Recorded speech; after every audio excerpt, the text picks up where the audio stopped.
Pues, en primer lugar, bueno, bienvenidos, ¿no? Es un placer estar hoy aquí en un acto organizado por el Departamento de Actividades Culturales, el Departamento de Coeducación, el de Geografía e Historia y el Departamento de Lengua Castellana y Literatura. Y también podría haber estado el de Emprendimiento, por la información que ya les comentaré después. En primer lugar, expresar mi agradecimiento a Cristina Martínez Martín por aceptar la invitación a participar en esta presentación de dos de sus novelas, Mujeres de Media Luna y el Cónsul francés. Y es que la presentación de un libro es una oportunidad única para responder a todas las incógnitas que se le plantean a cualquier ávido lector. Y no siempre surge esta oportunidad. Además, es también un momento de celebración en el que vivimos, en el que abrimos la puerta de la imaginación, la puerta al otro, la vía del conocimiento, del encuentro en el ágora, a la búsqueda de una historia, de una buena historia. Nosotros, que somos historias,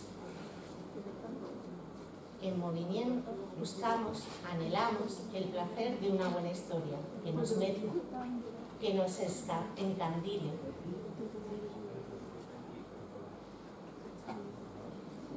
que nos hiera, que nos transforme, que nos recuerde que procedemos del mismo barco, que nos ilumine en las tinieblas de nuestros monstruos, que nos agote al recorrer mares, robledales, macizos, penínsulas e islas, aún inexploradas, que nos acurruque con los versos melosos de canciones bajo la media luna o que nos reconcilie con lo que somos.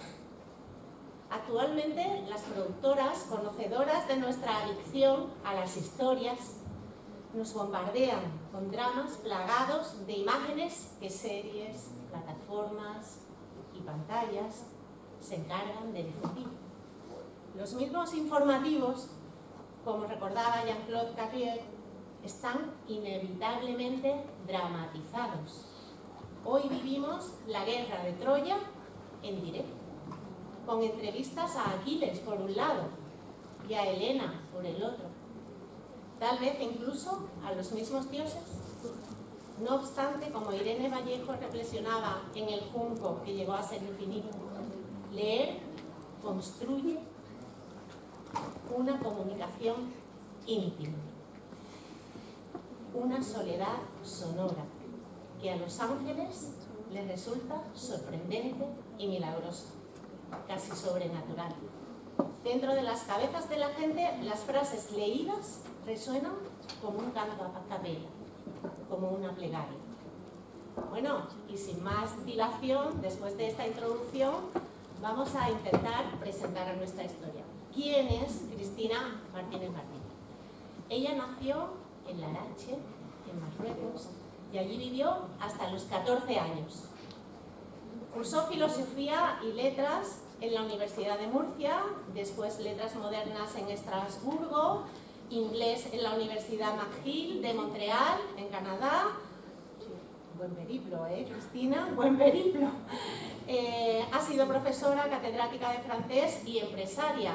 Creó la empresa Clara Campoamor, obtuvo el primer premio de la Federación Internacional de Mujeres Empresarias.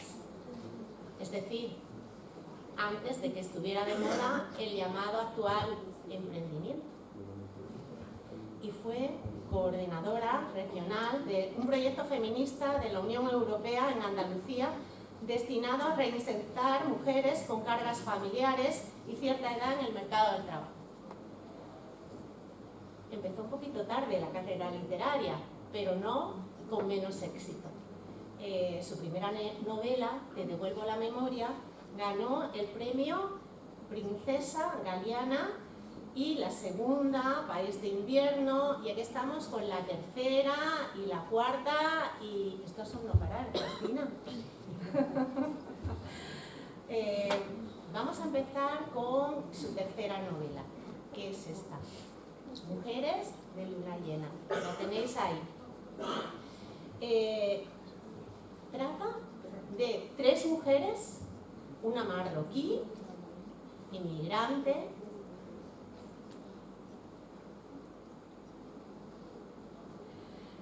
con papeles falsos, una judía, burguesa, hija de unos supervivientes del exterminio nazi, y una prostituta dominicana que coinciden aquí en España, en una ciudad.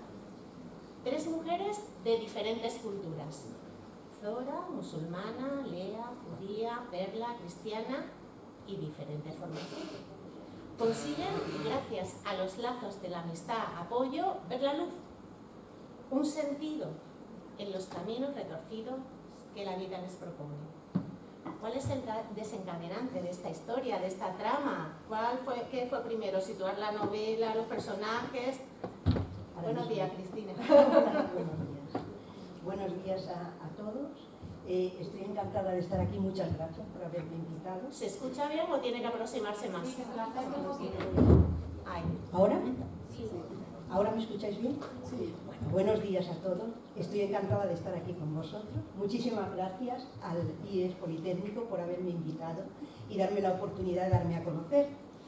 Pues, bueno, me ha presentado Carmen y precisamente quería hablaros de lo que me ha hecho escribir esta novela, Mujeres de luna llena. Quería presentarla y también quería hablaros de las motivaciones que me han hecho escribirla. Bueno, lo primero es porque, efectivamente, yo nací en Marruecos. Y nací en Marruecos, en un Marruecos que en ese momento era español, era un protectorado de España. Y esto es un capítulo que se conoce muy poco de la historia de España. Es decir, hasta el año 56, la parte norte de Marruecos era española. Los que estábamos viviendo allí, nacíamos allí, éramos españoles que nacíamos en ese territorio. La parte sur y central del país era francesa, es decir, era un protectorado francés. Y hasta el año 57, que se produjo la independencia de Marruecos, pues vivíamos allá, pues bueno, pensando que eso era el mundo. Ahora os hablaré más adelante, cuando presente el cónsul francés, de lo que era aquel mundo, porque creo que os puede interesar. Hay muchas cosas ahí muy curiosas y un contraste muy grande entre lo que era la España de Franco y lo que era el protectorado, que era una sociedad tremendamente liberal y multirracial, riquísima de cultura y con unas experiencias curiosísimas. Pero bueno, vuelvo a Mujeres de luna llena. Os quiero presentar a las 3 protagonistas: a Zora, una morita nacida en las montañas del Atlas; a Perla, que es una prostituta dominicana que ha venido a España y se ha instalado aquí; y a Lea, que es de una familia rica, judía, pero no por eso es más afortunada que las otras 2, porque las circunstancias a veces personales son tremendas para algunas personas. Y bueno, y me voy a la pregunta primero quizás tuya. Lo he apuntado en chuleta para que no se me olvide nada. Bueno, lo primero, porque no estaríamos hablando de violencia de género si no existiera. Desgraciadamente, la violencia de género es una lacra tremenda y que en estos momentos nos asola. Y no solamente en España, en todas partes del mundo. Es tremendo lo que está pasando a nivel universal. Además, la violencia contra las mujeres es universal y tan antigua como la civilización. En la novela aparecen hombres maltratadores, casos de extrema violencia. Ahora bien, esos hombres no creo que sean excepcionales. Por desgracia, existen. Los conocemos incluso. Los tenemos muchas veces al lado. Pero el contrapunto son otro tipo de hombres que han evolucionado y que ayudan a estas mujeres a enfrentarse a los problemas de su vida. Es decir, que ahora mismo en la sociedad existen los 2 tipos de hombres: el maltratador y el hombre evolucionado y comprensivo que cada vez más intenta ayudar a su pareja a salir adelante en esta sociedad. Por un lado es eso, la violencia de género, lo que me llevó a... La voy a interrumpir porque a mí me gustaría, si me lo permite, me voy a levantar un momentito.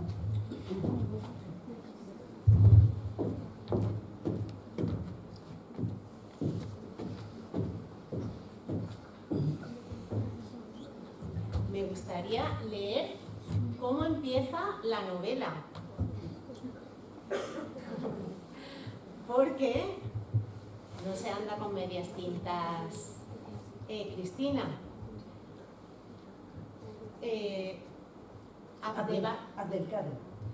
Abdelkader.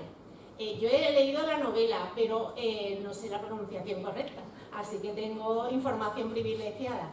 Abdelkader la solía despertar al amanecer, cuando la luz todavía incierta empezaba a filtrarse por las rendijas de las persianas, e iba rescatando al exiguo cuarto de su densa oscuridad. ¿Por qué no lo lees tú, Cristina, que eres la autora? Que tiene doble valor. Repito. Abdelkader la solía despertar al amanecer, cuando la luz todavía incierta empezaba a filtrarse por las rendijas de las persianas e iba rescatando al exiguo cuarto de su densa oscuridad. La tomaba sin ningún miramiento, como una gavilla de paja que no le costase ningún esfuerzo voltear, imponiéndole su voluntad por la fuerza.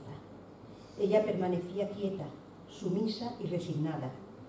Un olor acre a sudor y a flujos corporales se adueñaba del pequeño cuarto y le ocasionaba arcadas. El viejo somier crujía con un quejido de hierros lastimeros, al igual que todos sus huesos, descuajaringado por las embestidas del hombre. El traqueteo, se decía ella, debe traspasar las endebles paredes del piso. Todos lo oyen, él también. Ojalá se hunda la cama, el suelo y el bloque entero. Deseaba, aunque eso le costara la vida. Imaginar la muerte, dadas las circunstancias, la consolaba. Esta es... Ánimo. Esta escena ya, fijaos cómo irrumpe. Es la escena de una violación continua. Es la escena de la violencia que sufren muchas mujeres calladas en sus casas, sin decir nada, sin que nos enteremos, a lo mejor es la vecina de al lado. Tenemos que estar atentos, porque todos podemos evitar esa violencia si la denunciamos, y la vemos y la denunciamos, quiero decir. Entonces, una de las motivaciones principales para escribir esa novela fue precisamente eso, tratar este problema tan grave en nuestra sociedad. Pero en segundo lugar, no quería escribir una novela negra, quería escribir una novela luminosa. En segundo lugar, quería contar una historia de sororidad. La sororidad es un nombre que utilizamos ahora con frecuencia, pero que antes no lo conocíamos. Soror, sororis, del latín, que significa amigas, aliadas y hermanas. Es una historia de superación, porque las tres juntas superan sus circunstancias personales tremendas gracias al coraje propio, pero también al apoyo que reciben de las otras dos. Y bueno, en tercer lugar, sigo hablando de las motivaciones por las que escribí, y ahora os voy a leer un poquitín para presentaros simplemente, brevemente, a las tres protagonistas. Pero, en tercer lugar, quise escribir esta novela porque, claro, yo he convivido desde que nací con muchas culturas. Y convivir con ellas implica un enorme enriquecimiento personal. Y por eso las reúno en la novela. En nuestra historia, estas tres culturas, en la historia de España, estas tres culturas convivieron durante siglos. Los musulmanes, los judíos y los cristianos. Y creo que fue un drama personal terrible y una sangría económico para nuestro país cuando los judíos y los musulmanes fueron expulsados de nuestro país, de España, que era su país también. Por último, quería hablar en esta novela de un tema que a mí, por lo menos, me parece fundamental. Y es que nosotros, España, ha sido siempre un país de emigrantes. En los años 60 era rara la familia andaluza que no tenía algún miembro de la familia en Alemania, en Francia, en los Países Bajos, por todas partes. A veces en Australia, en todas partes. Y ahora, precisamente, son los nietos, incluso bisnietos de esas mismas personas, los que cuando terminan la carrera y no encuentran trabajo en nuestro país, se van también y están en Alemania, en Inglaterra, en Francia.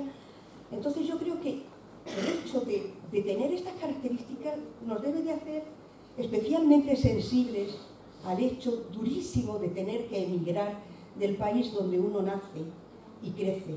Es durísimo, es terrible tener que adaptarse a un sitio donde además te miran por encima del hombro porque, claro, a los inmigrantes ricos se les acoge con los brazos abiertos, pero a los que vienen en pateras se les mira un poco con recelo, un poco no, bastante con recelo, porque son los inmigrantes pobres. La aporofobia.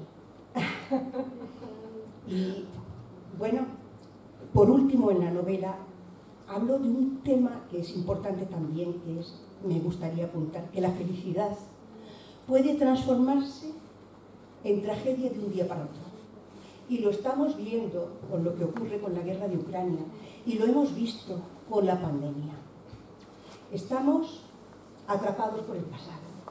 Tenemos miedo al futuro y se nos escapa el presente, que es lo único que cuenta. Y eso es lo que quiero transmitir también en la novela.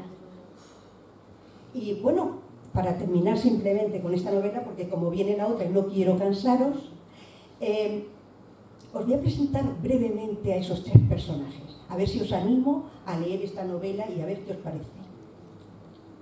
Os presento en primer lugar a la Morita, a Zora, ¿vale? Nacida en el Atlas. Es la protagonista del fragmento que inicia la novela y que acabamos de leer. Es la que padece los arrebatos del puntos suspensivos marido. Vale. Se llamaba Zora, que significa flor de azahar. Zora. Dice, su padre la había casado con Abdelkader poco después de haber derramado su primera sangre menstrual. No te asustes, le había explicado su madre con tacto. Es el cambio de niña a mujer. Es lo que nos ocurre a todas. Ahora podrás casarte. Zora acababa de cumplir 13 años. Una tarde de verano estaba jugando en el terraplén con sus hermanas y otras niñas. El sol empezaba a ocultarse en el horizonte. La bruma se iba haciendo oscura y las tinieblas aportaban suspense a su juego, cuando de repente vieron subir a un hombre desconocido a la aldea. Era enorme e iba montado en un burro seguido por otro burro con algunos bultos. Su aspecto asustó a las niñas, que corrieron a esconderse detrás de un parapeto. Desde allá lo observaron. El hombre cruzó la aldea sin hablar con nadie. Debía de saber a dónde iba. La sorpresa de Zora fue grande al observar que se dirigía a la choza de sus padres. Una media hora después, su padre la llamó Zora, Zora. Ella acudió obediente. Una vez delante de su padre, él le dijo señalando al hombretón que se sentaba a su lado: este es tu marido. Así le impusieron a Zora su marido. Os voy a presentar ahora a Perla, la otra protagonista. Perla es la prostituta dominicana, porque cuando llega a España no encuentra modo de ganarse la vida más que vendiendo su cuerpo. Esa es una realidad también de muchas personas, de muchas mujeres. La dominicana tenía 3 hijos, 2 varones, Agustín Pierrot y Celeste Benjamín, y una niña de pocos meses, Alondra. Perla se había casado a los 16 años en su isla caribeña con un hombre que la había dejado preñada, su marido, Celeste Benjamín Terrible. La familia de Celeste Benjamín procedía de la Martinica y él había nacido en la República Dominicana. Los dos habían decidido de mutuo acuerdo emigrar a España en busca de horizontes mejores. Allá en la isla, a sus retoños no les aguardaba un futuro risueño. Los colores festivos de las islas caribeñas, en las guías turísticas o en los programas que pasaban por la tele, podían proyectar la falsa idea de que todo era maravilloso. Sí, el agua es color turquesa, las playas son blancas, las palmeras verdes y los flamboyones rojos. Y todo es de lo más hermoso, pero no son para que lo disfrute la gente pobre. Eso es solo para los ricos y para los turistas, le explicaba Pera a Zora. Eso es lo que explica ella de su país. Y luego explica algo tremendo.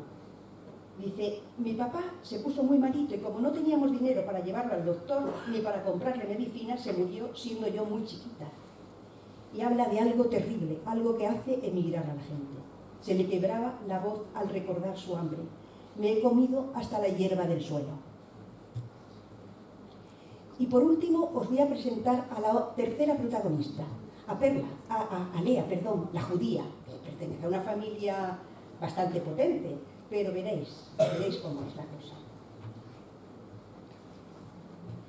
Lea, a los 14 años, abultaba más que sus dos progenitores juntos. La adolescente no se parecía a sus padres. Su madre, Sara, delgada y apasionada, era muy lúcida. Su padre, Ismael, era analítico y enérgico. La adolescente, aplastada entre esas dos fuertes personalidades, se debatía por forjarse la suya propia sin conseguirlo. Para consternación de su madre, nada la motivaba excepto la comida y leer novelitas rosas. Su inseguridad era tan grande que nunca decidía nada para no equivocarse. Dudaba hasta de sus dudas, y emprender algo era para ella como viajar a un planeta desconocido. Además, para colmo de males, a Lea, su madre le impone algo, le impone ser escritora. Y fijaros lo que le pasa a la pobre. Y ya termino aquí. Sin esperanza de conseguirlo, pero sin ceder ni un ápice a la desesperación, Lea resistía al suplicio del papel en blanco una hora tras otra. Su disciplina, se decía, algún día daría frutos. Debía perseverar hasta que la inspiración alumbrara la noche de sus ideas. Ahora bien, la noche de sus ideas no presentaba amanecer. Y os dejo ahí con esa breve presentación de Mujeres de Luna Llena. A mí me gustaría añadir, porque aparentemente de las tres, la que ha salido mejor parada en la vida, a pesar de su complejo, por la obesidad y tal, es Lea. Lea es la chica judía, sus padres tienen un buen estatus económico, pero fijaos cómo describe al marido de Lea, a Pablo. Y es que a mí me encanta en esta novela, con 3 pinceladas, cómo ella nos crea el personaje. Fijaos cómo es Pablo. Pablo tenía por ojos 2 trozos de cielo y un físico de atleta. Su experiencia en conquistar mujeres había alcanzado la excelencia. La embrujó.